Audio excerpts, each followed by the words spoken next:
Sa atin po mga nakaraang pag-aaral ng ilang mga kabanata ng Ecclesiastes, ating napagalaman, the time is something that we really have to contend with.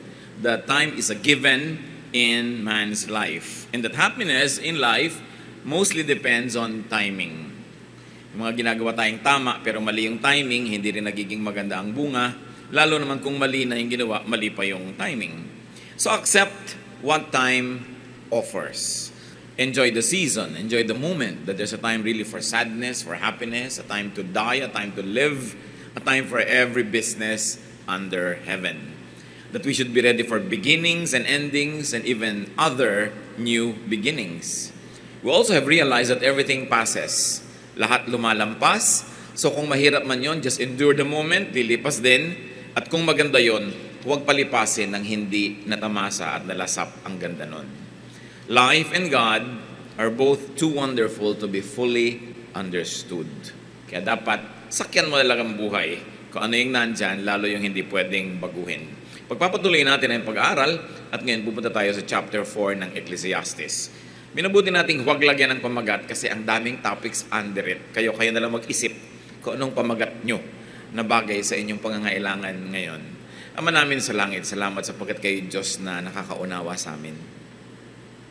Sa paglapit namin sa iyo, patuloy kaming humihingi ng pagpapala, guidance, correction, but most of all, forgiveness for all our sins.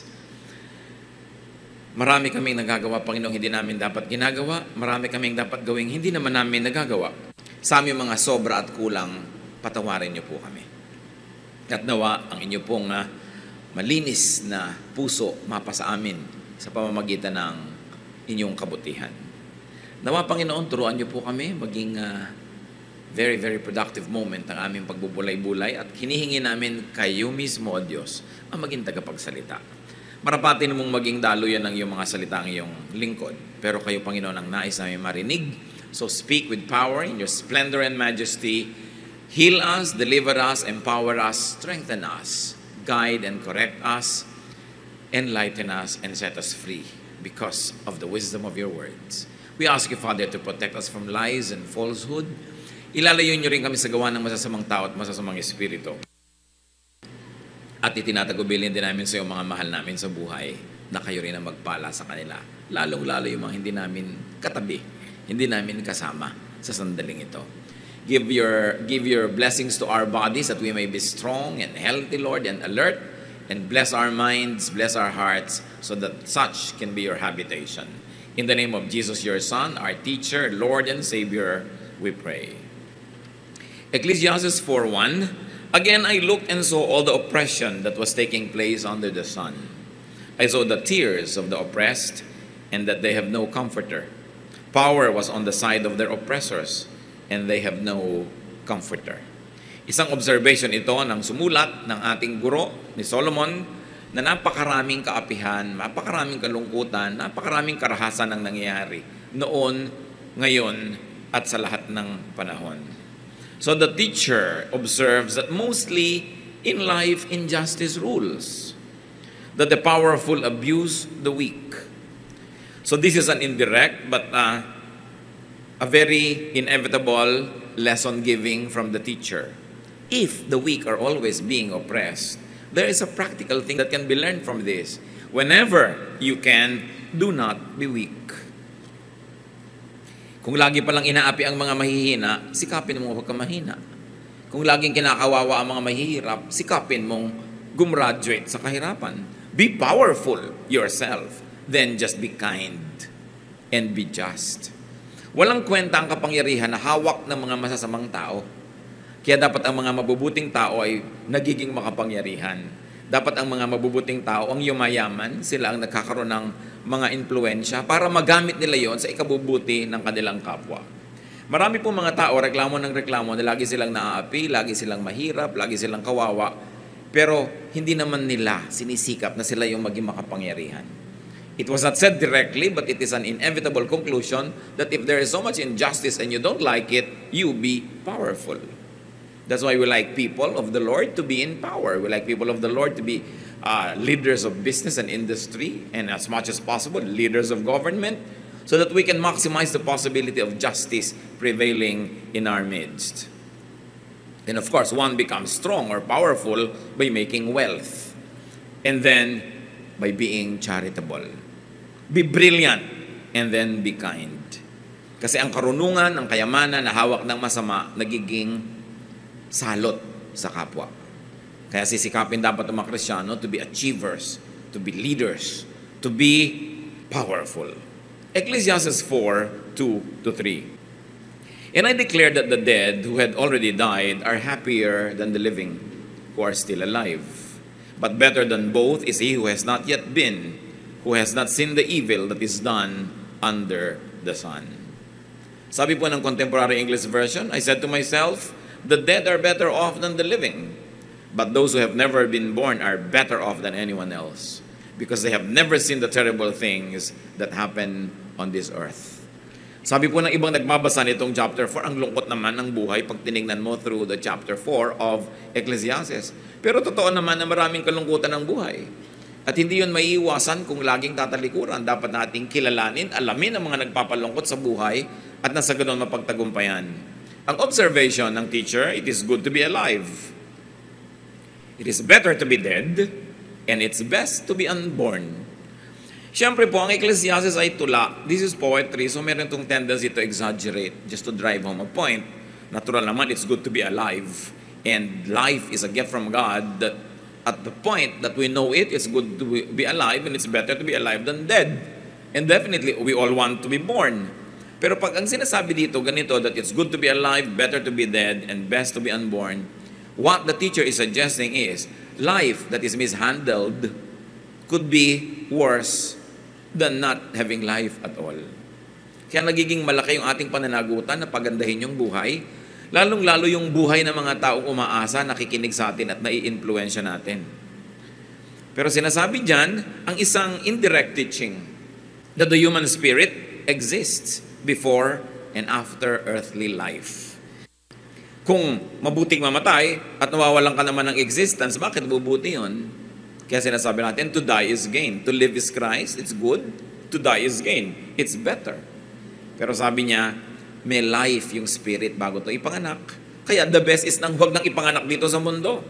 What the teacher is saying is that because the world is so corrupt, the spirit is happiest outside of this earthly life. Even that is before being born or after physically dying. What is the indirect teaching here? Do not love this world too much. Yes, it's good to be alive, but it's better to be dead. Sabi nga, invest ka, not to be born at all. Hindi ka mababahiran ng kasalanan ng mundo. Yung spirit mo nandun lang sa kabilang daigdig. Pero, moot and academic for us to discuss that dahil ipinanganak na tayong lahat. Ang mahalaga na lang, make the most out of life and make sure that you go to God in your eternal life. There is a better world out there. There is a better world after this. Otherwise, Solomon will not be able to say, it's better to die. Ecclesiastes 4:4. And I saw that all labor and all achievements spring from man's envy of his neighbor. This too is meaningless, a chasing after the wind.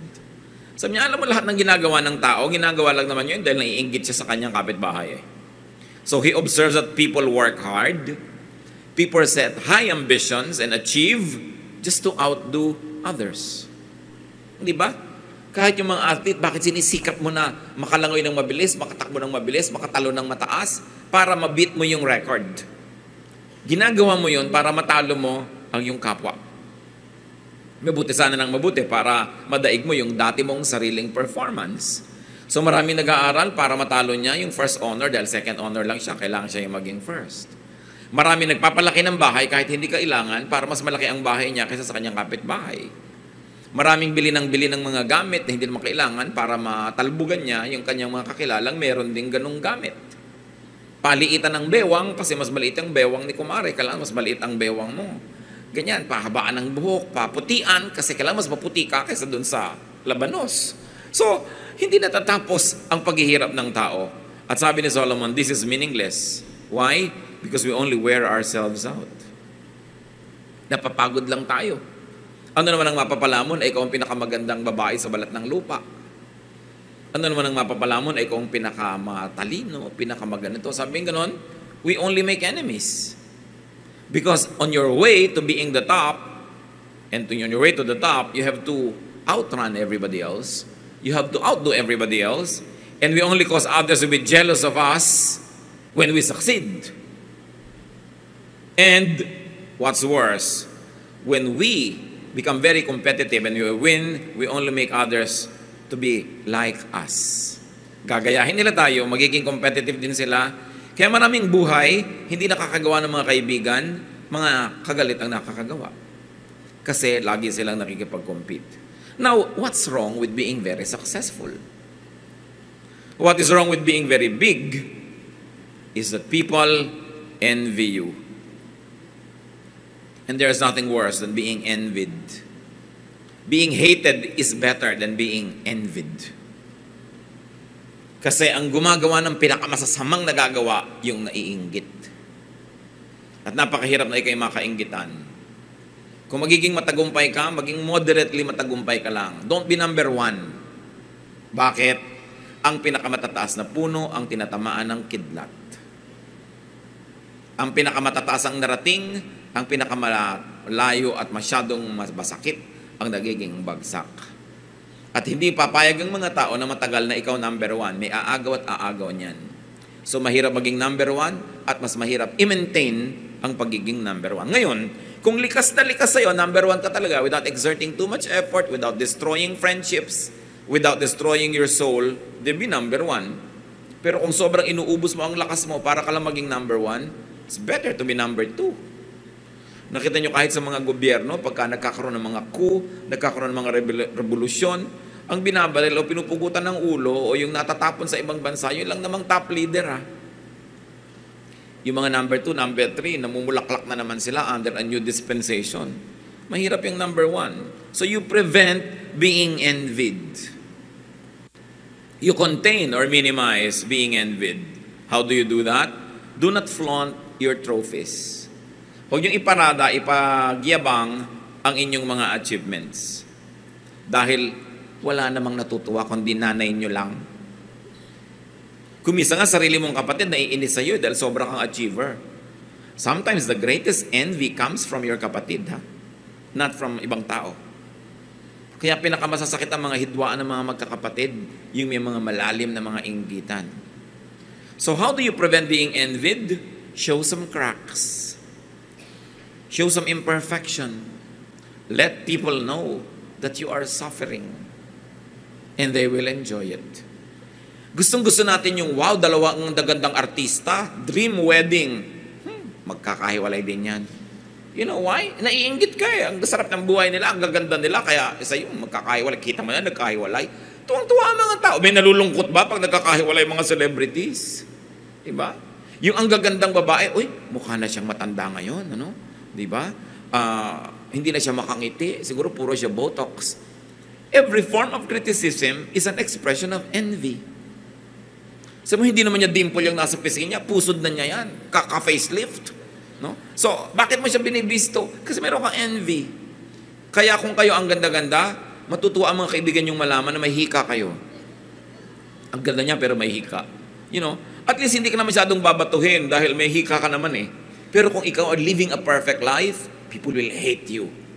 Kaya nga may nabasa akong t-shirt, don't hate me just because I'm beautiful.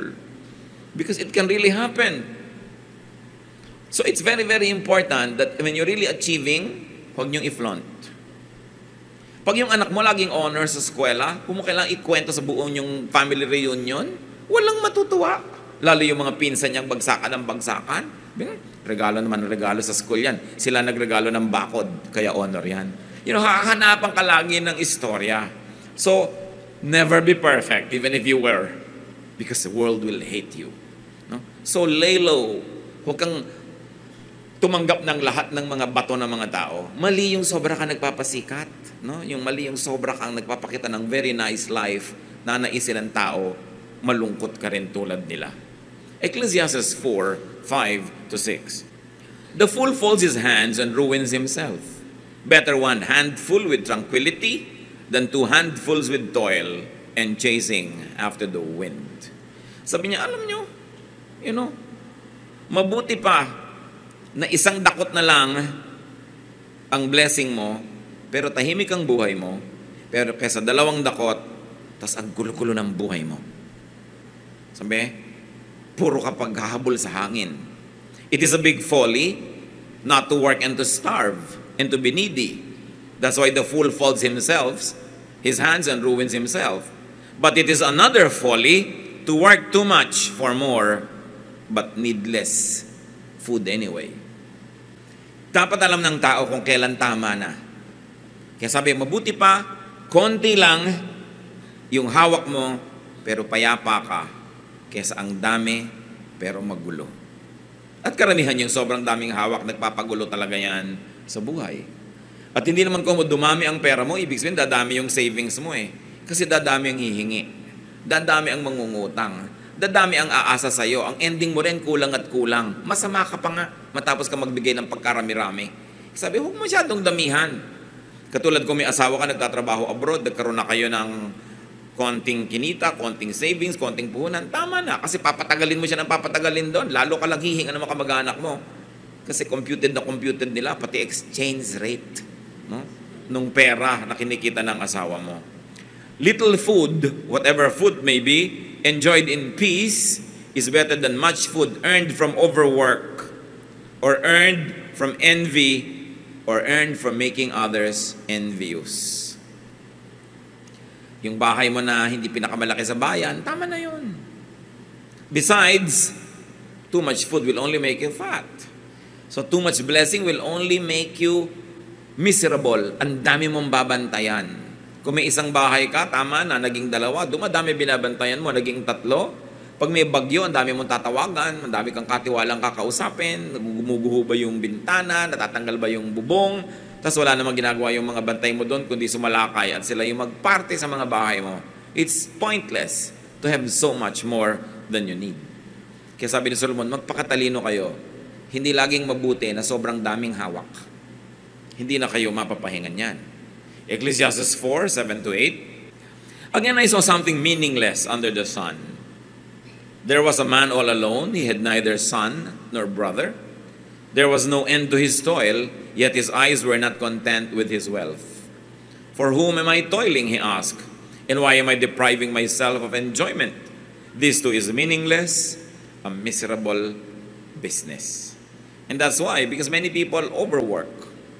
Many people overproduce beyond their needs. Yung binigay niyang example, tao na wala namang umaasa sa kanya at wala naman siyang mga kamag-anak, trabaho pa rin siya ng trabaho.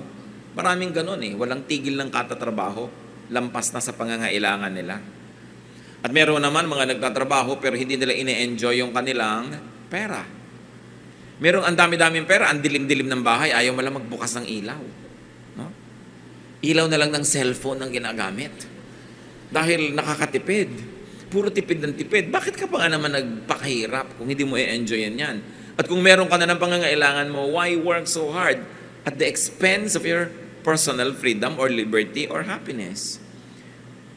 Meron ako mga kilalang may mga very successful businesses. Tinatanong ko, bakit ayaw nyo ipa-franchise? Ba't ayaw nyo magtayo ng maraming branches? Sabi, kontento na kami dito, masaya na kami. Sasabihin siyempre ng mga business-minded, ay pambihira naman itong mga ito. Pero sila, masaya na sila eh. Bakit pa nila dadagdagan? Gugulo daw. Isa dyan yung The Original Buko Pie sa Los Baños. Di ba? Talagang pila-pila mga bumibili dyan. Pero pag dumilim, sara na sila. Kumikita tuloy lahat yung katabi. No? Padalangin nila, magsara na sana yung The Original para kumita na yung mga nasa tabi. Kasi matutulog na sila. Kung saan nila magpahinga, marunong silang kung kailan yung hanggang gusto lang nila. Hindi yung nasasakim ka na magdagdag pa tayo sa Alabang, magdagdag tayo sa Anilao, Batangas. Tapos ang dami mong binabantayan, ang daming taong kumukupit tuloy sa'yo, ang daming tao nag-i-strike, ang daming reklamo. Bakit mo guguloy ng buhay mo? Meron naman kasi may goal kaya sila dumadami. Meron din yun na magandang dahilan. Pero ang iisipin mo lang, ano ba ang gusto ko sa buhay? Anong kailangan ko? And am I already overpaying with time, with labor? Tama na ba dapat? What is important is to work only for what you need. Work only for what your loved ones need.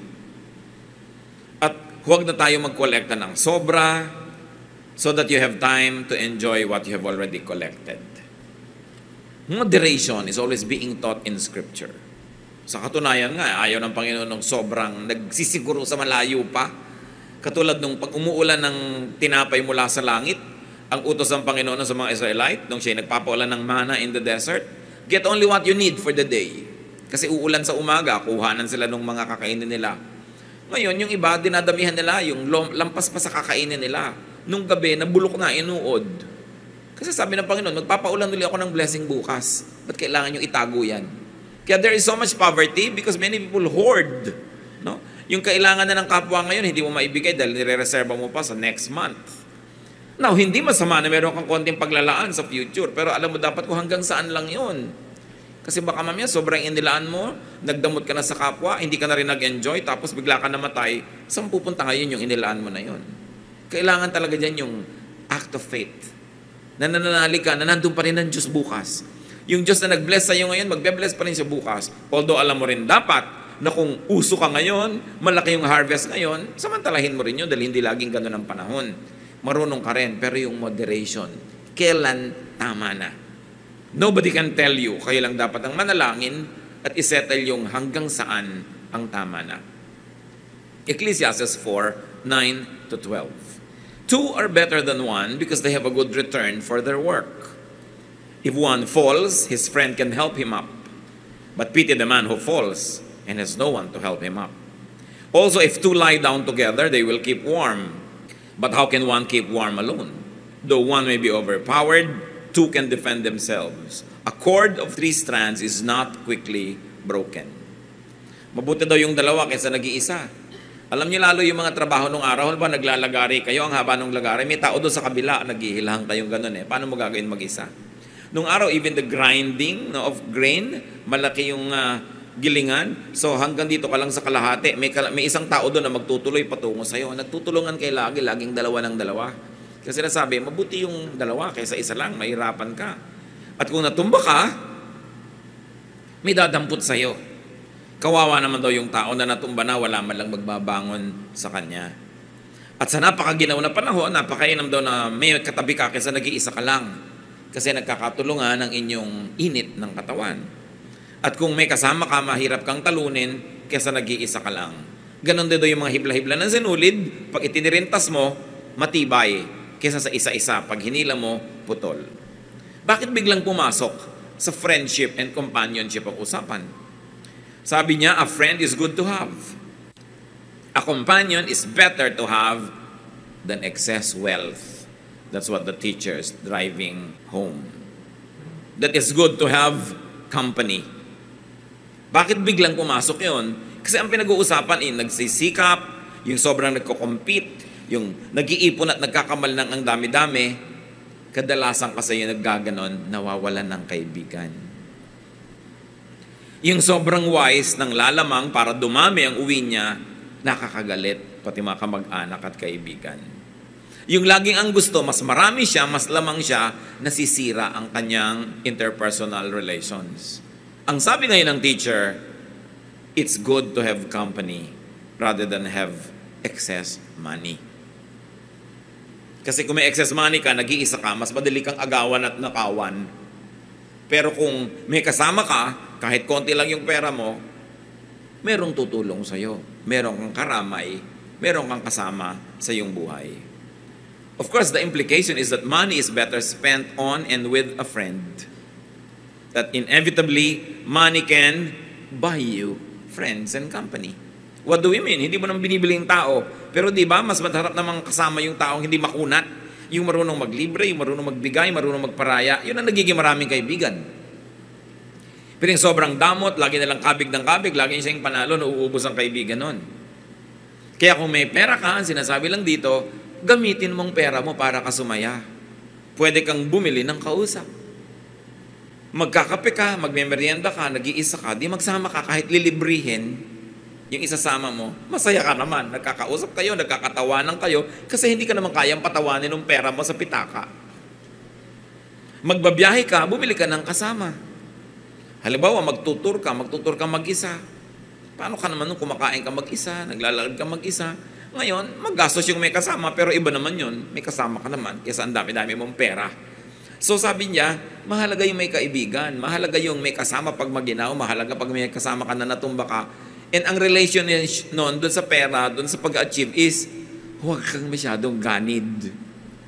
Huwag kang masyadong selfish, huwag kang masyadong makasarili. At nang sa ganun, magkaroon ka ng mga kaibigan. Kasi lalayuan ka ng mga tao pag nakakahalata sila na lagi kang lamang, lagi kang matuos, lagi ka nalang panalo, nobody will like you. And friends help us when we fall. Company gives comfort. Friends give security and strength. The sudden shift to the importance of friends is of course motivated by the teaching that love of money can drive friends away. Love of money can drive relatives away. Love of money can make enemies for you. Only people can love you back. Money cannot love you back. So do not love money more than people. Ecclesiastes 4:13 to 14. Better a poor but wise youth than an old foolish king who no longer knows how to take warning. The youth may have come from prison to the kingship, or he may have been born in poverty within his kingdom. So ikinumpare dito isang youth, walang karanasan, walang pangalan, walang credential, at isang king na may edad na. Sabi, mabuti pa kung mahirap ka lang, pero matalino kang bata, kaysa foolish ka na matanda. Sa Israel kasi, at maging sa bansa natin, masyadong ibinibigay na importance sa age, tapos halos nababaliwala yung youth. Pero ang sinasabi dito ni Solomon, people should not allow youth or inexperience or lack of connection, even poverty or humble status in life to contain or inhibit them. Whatever youth means, lack of experience, lack of connection, lack of power, and lack of wealth, sabi, huwag mong payagan yan na makapigil sa'yo to achieve. Kita nyo, ang daming topics halo-halo. No? Kaya ang mahalaga, piliin nyo kung ano yung pinakakailangan nyo sa mga panahon na ito at yun ang tandaan na mabuti. And then commit to memory all the other lessons that don't seem to be relevant to you now. Maaalala nyo yan, pagkakailangan na natin yung karunungan na nagmumula doon. What Solomon was saying is that wisdom is a very, very valuable asset. You may be young, but if you're wise, it's better than being old but foolish. And remember, age is no guarantee of wisdom. May mga tumatanda rin na walang pinagkatandaan. Mas marami ka pang mapupulot na aral sa mas bata kaysa sa matanda kung yung bata ay marunong. But of course, wisdom comes from knowledge. Knowledge applied to your advantage is wisdom. So how do you get wisdom? You must first of all know. So be knowledgeable. Kailangan maraming alam ang tao. Yung iba matapos sila mag-aral ng college, ayaw na magbukas ng libro kahit kailan. Knowledge is so much that you can never stop knowing. Dapat marami tayong inaalam. At ano po ang magandang alamin mga kapatid? Yung hindi natin alam. Kasi yung gusto mong subject matter, halimbawa, lagi yun ang inaalam mo. Halimbawa, mahilig ka architecture. Ang lahat ng magazine binabasa mo tungkol sa architecture. Ang tina-attenda mo ng mga lecture, mga seminar tungkol sa architecture. Ang kasama mo, puro architect. Marami kang alam tungkol sa architecture, pero na-limit ka masyado doon. Ang tao na magiging maraming karunungan, nagbubukas siya ng iba't ibang bintana ng isip niya na nakaharap sa iba't ibang direksyon para marami siyang matutunan. So, kung minsan, kahit ayaw mo ng ganchilyo, makikinig ka rin, a-attend ka rin ng workshop ng ganchilyo para malaman mo lang yun. At kung talagang ayaw mo, para lagi mo malaman kung ba't ayaw mo siya talaga. Hindi yung isasara mo yung isip mo sa isang bagay just because you don't like it. When you always incline to what you like, you will become a specialist in a very limited range and you will become ignorant in everything else. Kaya nakikinig tayo kahit sa mga taong iba yung interest. Sometimes you go to a dinner, you go to a party, you go to an event, and people on the table are talking things that are not interesting to you. They talk about these things. It's important to just be quiet and listen. You will go home a winner because you have learned something. And if you didn't like what you heard, at least you know why you didn't like it. Kasi basta sasabihin mo lang, ayokong pakinggan. Yan ay asal ng mga taong hindi magiging marunong kahit kailan. Ecclesiastes 4:15 to 16. I saw that all who lived and walked under the sun followed the youth, the king's successor. There was no end to all the people who were before them. But those who came later were not pleased with the successor. This too is meaningless, a chasing after the wind. Solomon is referring to details in his life that are not known to us anymore. Pero ang sinasabi lang niya, panapanahon lang yung power. Kanya-kanyang uso lang yan. That power and fame are both transient. That power and fame end. Those that stubbornly, blindly, and foolishly try to cling to power forever will know that it cannot happen. Solomon already said it, kings come and go, nobody stays in power forever.